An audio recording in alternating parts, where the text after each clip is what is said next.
promoting dialogue. Good afternoon and many thanks for staying tuned to West Africa Democracy Radio, broadcasting on 94.9 FM and around the world on WADR.org. This is Newslink. Here are the top stories. Bamako opens an investigation after a UN report on rights abuses and violations perpetrated against civilians in Mora. Unknown gunmen abduct at least 50 people, including a village chief in Nigeria's north-central state. ECOWAS Commission President Dr. Toure decries the growing regional insecurity and the resulting consequences. Governments have lost control over territories. Millions of people have been displaced. Thousands of schools closed and livelihoods disrupted. As I speak, 29 million people are facing food insecurity in the region. Young International Chamber advocates stakeholder investment as Senegal prepares for 2023 oil and gas exploration. We have guests like entrepreneurs or workers of the part of oil and gas, and we also have some people who are students, and they may find the way and find what they want to work for in the future with this opportunity. Stay with us for details of these stories and more coming up shortly. Here is Tofik Abdulnasir with Newslink. Many thanks for joining us. Let's begin the bulletin in Mali as the Transitional Authority rejects the UN report on right abuses and violations perpetrated by the army in collaboration with foreign troops. To this effect, a judicial investigation has been opened with an emphasis on espionage, attacks on external state security, as well as for military conspiracy. Ogeobi Erika brings more for the statement by the Malian presidency released over the weekend. The judicial investigation launched by Bamako came a day after a fact-finding mission of the United Nations Human Rights Office concerning the events of Mura from March 27 to 31, 2022. Published on Friday, May 12, 2023, the UN report accused the Malian armed forces and foreign soldiers of having killed more than 500 people during a 5-day military operation in the Mopti region last year. But Bamako denies the allegation and described the report as fictitious and biased. The government spokesperson, Colonel Abdullahi Meiga, in a statement on state media over the weekend, reiterated that no civilian from Mura was killed during the military operation, but rather terrorist fighters. The fact-finding mission is based on interviews with victims and witnesses, as well as sources of forensic and other information, such as satellite images, said Volker Turk, the UN High Commissioner for Human Rights. The Malian authorities are also particular in the investigation for espionage after the UN claimed to have used satellites above Mura to gather information for its report. Ogeobi Erika filed that report. We head to Burkina Faso, where at least 33 people, all civilians, were killed by suspect terrorists in the northwestern region. The deadly attack occurred in Yolo, a village in the Boko do Mohun region, according to sources and regional officials. Sankole Janko has the rest of the details. The regional governor of Boko do Mohun, Bado Bazinga, in a statement, explained that the attack occurred last Thursday, May 11, 2023, around 5 p.m. The armed men, according to the governor, targeted citizens at the riverbank while trading, resulting in the deaths of at least 33 people.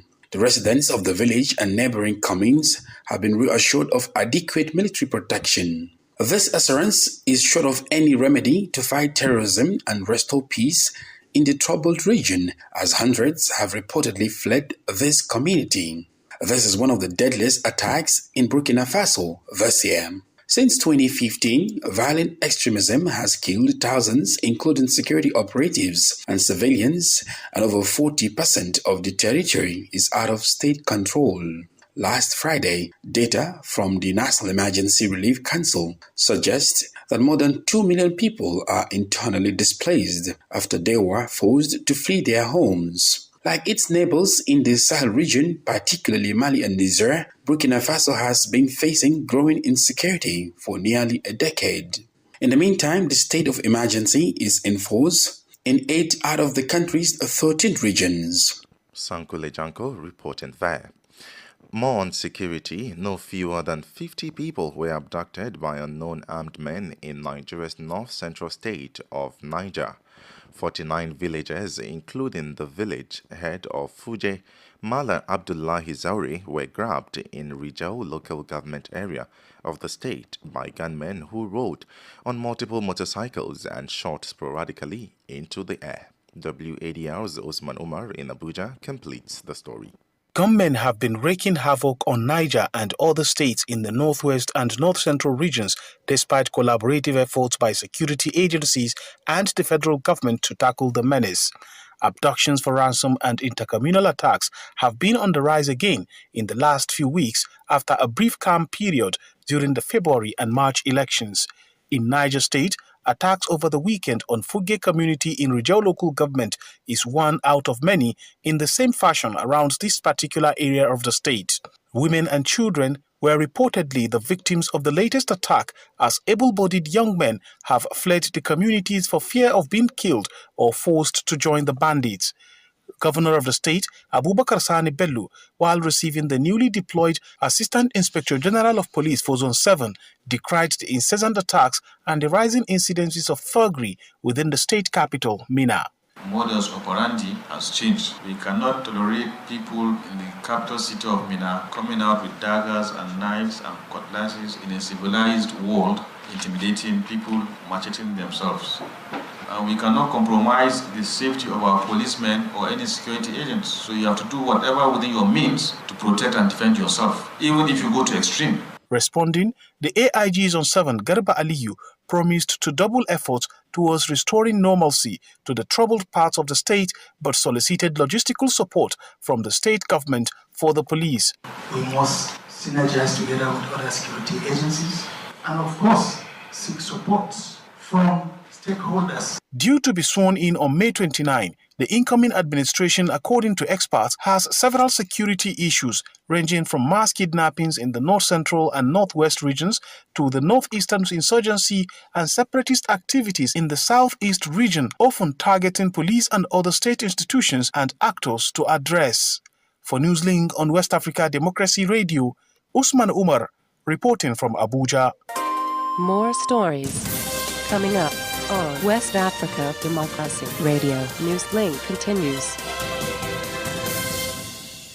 Remember, we are streaming live on Facebook at West Africa Democracy Radio English Service. The president of the Economic Community of West Africa State ECOWAS Commission, Dr. Umar Toure, says 29 million people are facing food insecurity in the sub-region. The top ECOWAS diplomat adds that if nothing is done, this number will hit 40 million by August this year. Speaking recently in the Gambian capital, Banjul, Toure informs that ECOWAS soldiers stationed in the Gambia are not an occupation force, but rather to provide security in the country and the region as a whole. Our West African sub-region is faced with insecurity that has multiple drivers. Governments have lost control over territories, in some instances 50% of national territory. Millions of people have been displaced, thousands of schools closed, and livelihoods disrupted. As I speak, 29 million people are facing food insecurity in the region. People in these three areas are yearning for peace. This is why President Barrow and his fellow regional leaders took the decision during their summit in December to equip the West African Standby Force in terms of mandate and material resources in order to support member states address challenges of insecurity stemming from terrorism and unconstitutional change of government. ECOWAS attaches a premium to peace and security, and ECOWAS member states are ready to pay any price for that condition. It is in this context that we, as Gambians and Africans, should be looking at the ECOMI soldiers who have joined hands with their brothers and sisters of the Gambian armed to ensure peace and stability of the Gambia. They are not an occupation force. That was Dr. Umar Toure, President of the Economic Community of West Africa State ECOWAS Commission, speaking there. And now to electoral unpower, the National Elections Commission in Liberia has announced an end to the biometric voter registration exercise across the country. For the first time, the country is moving from optical manual registration (OMR) to biometric voter registration (BVR) to fight against double registrants or duplication, which has marred previous elections. Speaking via mobile phone over the weekend, NEC chairperson Davidetta Lasana Brown described the entire BVR process as very successful, appreciating Liberians for their participation in the process. The entire voter registration process was successful. Successful because we registered Liberians who are going to vote in the 10th October elections. We are happy for the turnout for the first time biometric voter registration in Liberia, and despite all of the different issues that the process may have had, Liberians did turn out in huge numbers to get registered in order to vote. We have had glitches due to some capacity issues as well as the functionality of the machines at particular times. But by and large, we do know that the process went smoothly. We review reports that come into us from our staff on the field. The commission goes through the deduplication as well as adjudication process. And in that process, we get to know whether people who have registered appear to be children, and will take action through some process of validation with stakeholders. And eventually, another process that you Liberians can participate in would be the exhibition in a month's time. Davidetta Brown Lasana is the chairperson of Liberia's National Elections Commission. You are listening to Newslink on West Africa Democracy Radio 94.9 FM Dakar. Here is a reminder of our top stories. Bamako opens an investigation after a UN report on rights abuses and violations perpetrated against civilians in Mora. Unknown gunmen abduct at least 50 people, including a village chief in Nigeria's north-central state. ECOWAS Commission President Dr. Toure decries the growing regional insecurity and the resulting consequences. Young International Chamber advocates stakeholder investment as Senegal prepares for 2023 oil and gas exploration. Still ahead is the press review and guest interview. Stay tuned. West Africa Democracy Radio. It's you speaking. Human rights actors from across Africa in Addis Ababa, Ethiopia, for a 3-day policy dialogue at the African Union headquarters will brainstorm on influencing changes to protect and include the rights of African citizens within the African Continental Free Trade Area, AFCFTA. The discussions will highlight the importance of a human rights-based approach and involve the network of African national human rights institutions and key stakeholders. Concerns were raised about the lack of transparency in AFCFTA's design, processes, and implementation, with a call for greater attention to the human rights implications on citizens' lives.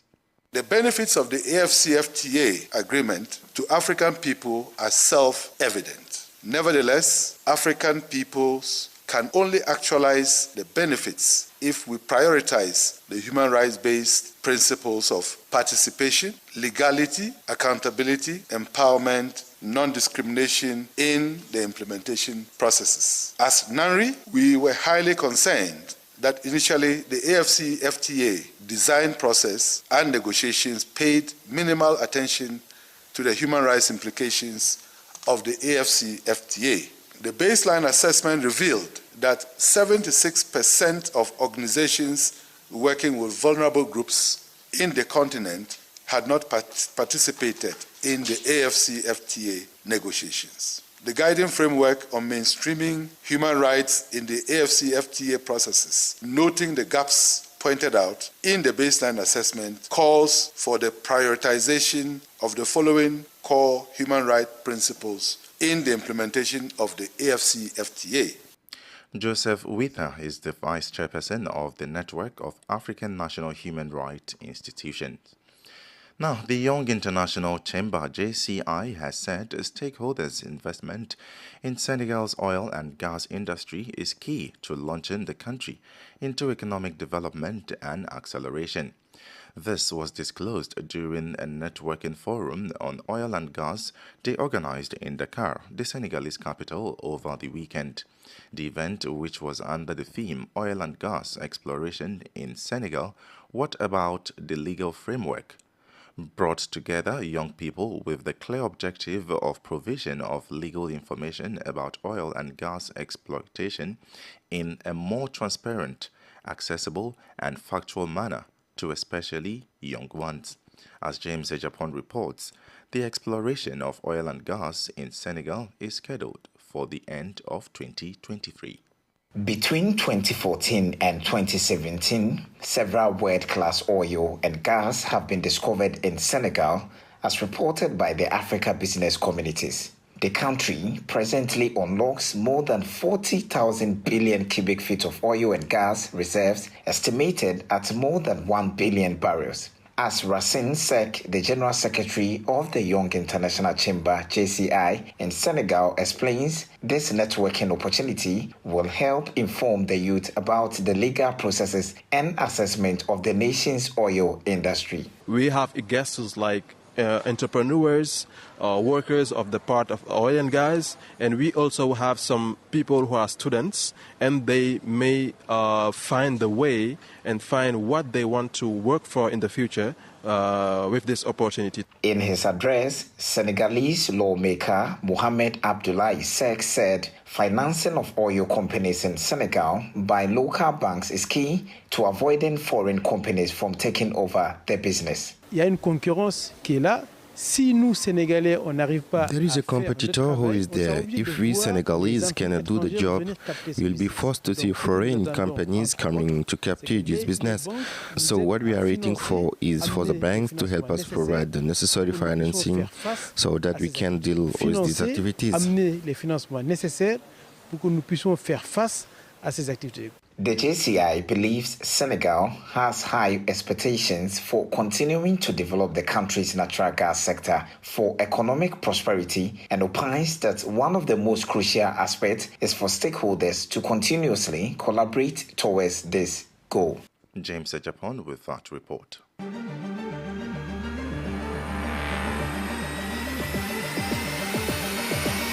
This is the newspaper review.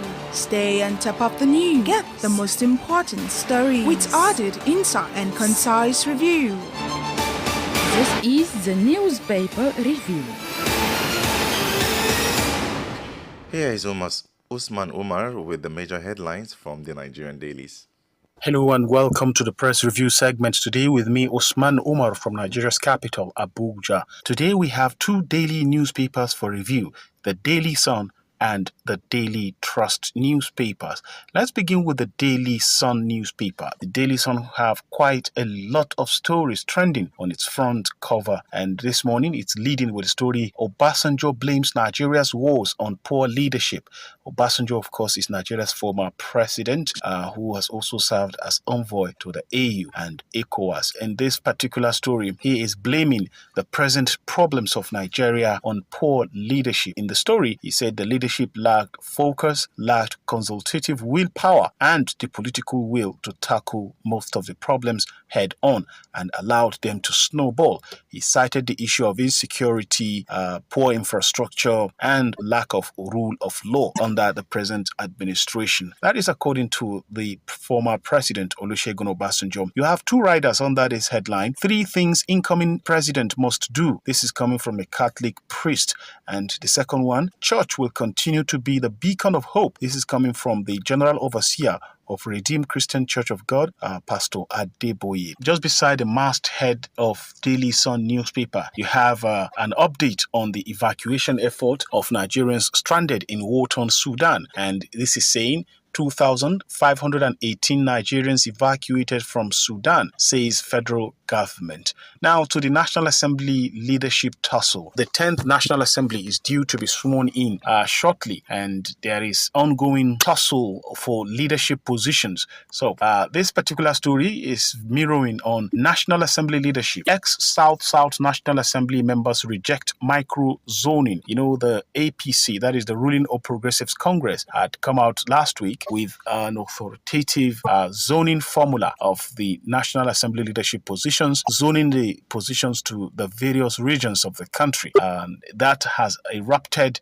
into all the disagreements, even from within the party itself, where we have some members of the party rejecting outrightly what has been suggested by the National Working Committee of the party as the zoning arrangement of the National Assembly leadership. Lastly, we take on Daily Trust newspaper, which has as its trending story, basket of tomato costs 70,000 naira in South. With riders, prices triple in Lagos, Federal Capital Territory, Kano, Rivers, Enugu, others. And then you also have housewives resort to paste dried varieties. And the last rider from this story is farmers blame pest attacks production costs. You know, around this time, tomato is always a pricey commodity. And this time around, the farmers are also blaming pest attack and high cost of production for the hike in prices of baskets of tomatoes. And this is the much we have for you today on the press review segment with me, Usman Umar, from Nigeria's capital, Abuja. It's back to you in the studios. Politics, analysis on major news, social matters, and all. This is A Guest. Mali's Transitional Authority has dismissed the UN report on right abuses and violations involving the army and foreign troops. Consequently, a judicial investigation has been initiated, focusing on espionage, attacks on external state security, and military conspiracy. In Burkina Faso, a tragic incident occurred in the northwestern region, where at least 33 civilians were killed by suspected terrorists in the village of Yolo Bokul Domohon region, as confirmed by local sources and regional officials. In Nigeria's north-central state of Niger, unidentified armed individuals abducted a total of 50 people, including 49 villagers and a village head. To provide insights into these matters, we are joined by Salau Hashim, a Sahelian security consultant. I think it is important to establish that the region is actually currently confronted with the challenge of the Sahel and, of course, the movement and the kinds of activities that is also going on there, all the way from Mauritania to Central African Republic. So that pressure within that the Sahel is actually translated into some level of terrorism. Two countries who unfortunately have some kind of proximity with that particular region, and of course the activities within the Gulf of Guinea of this kind of terrorism. There hasn't been any deliberate effort by the regional organization to particularly support, contain, and prevent all of these occurrences. So this is in itself a little bit of a challenge. So that in itself are some of the key gaps that seem to be currently playing out in the region. Unfortunately, there hasn't been any major solution at the level of the region to be able to contain it. Right. So, like you said, there hasn't been any major solution to, curb these problems in the West African sub-region, especially with issues like what we have mentioned in this interview. So why do you think there hasn't been any major solution? One is the fact that protection of civilians is not a priority for the armed forces and government within the region. And if that is the case, I think there will have been some level of paradigm in terms of what should have been done differently. Protection of civilians is actually a new concept within the security sector that offers government and armed forces and other, of course, security agencies generally, an opportunity to be able to prioritize the safety and the lives and the properties and the rights of civilians. And of course, that offers them the opportunity to be able to delineate who combatants are, who civilians are, and of course it helps in terms of prioritizing the kind of safety measures and framework that should be put on the table. So that in itself isn't happening across the region because it is either policymakers have been a little bit negligent of that fact. So having said that, is also to mention that of all the regions in West Africa, no country also has that framework on protection of civilians already signed up. Because no country in Africa has signed up on the protection of civilian framework. What they have is actually pockets of legislations that protect civilians in other laws. There seems to be an obsolete approach to security sector governance and reform. Those obsolete approaches has now consistently undermined the kind of responses that you get from those who have that responsibility to protect. Because, for instance, civil society and citizens' participation in security decision-making is actually one of the key arms and how to modernize issues of security governance and, of course, stemming the tide of the challenges that we are currently confronted with. But that in itself isn't happening. Right. You have mentioned so many reasons why the region is facing these problems. And one of them that caught my attention is the participation of civil society organizations in decision making.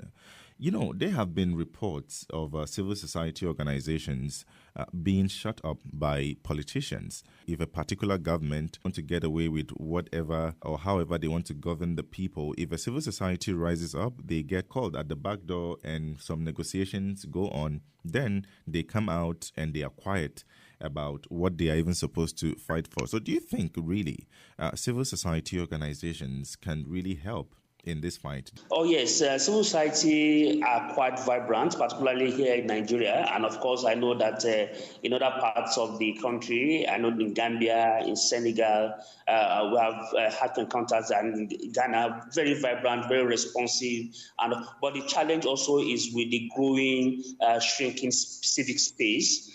Which for me is also one emerging issues that government has consistently deployed as a weapon to undermine or to gag or to shut civil society as a way to reduce the issue of challenging them in situations like this. So that for me is one very huge monster that we must put a lot of attention to. Salah Hashim is a Sahelian security consultant. Here is Sankule Janko with Sports News.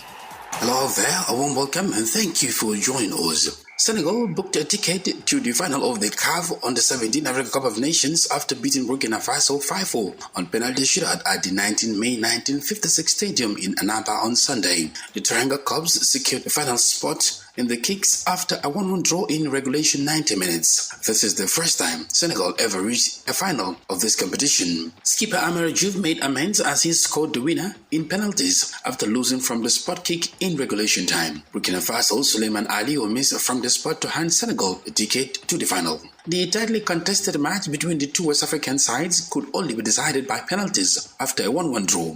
Senegal took the lead in the 15th minute courtesy of Abdulaziz Fall, but Aliou leveled the scores in the 84th minute. Burkina Faso will take on Mali in their third place spot and bronze medal, while Senegal and Morocco will battle for the gold and winners medal in the final. In basketball, the University of Mississippi has signed 20-year-old Guinean forward Musa Cissé for the 2023-24 season. And that's it for sports. It's back to you. We have come to the end of this edition of Newslink from West Africa Democracy Radio, broadcasting from Dakar, Senegal. Thank you for listening, and many thanks to our listeners in the Gambia via Hot 104.3 FM and in Liberia via Alternative Youth Radio 98.9 FM, Lofa County, in Ghana on Royals FM 104.7 Wenchi. Billy Munoz has been on the console. Mustafa Sek has been streaming live on YouTube and Facebook. Do interact with us via social media platforms, Twitter, Instagram at WADR News, on Facebook, West Africa Democracy Radio English Service. I am Tofik Abdulnasir. Good afternoon. News, talk, music, get it all 24 hours on West Africa Democracy Radio 94.9 FM Dakar.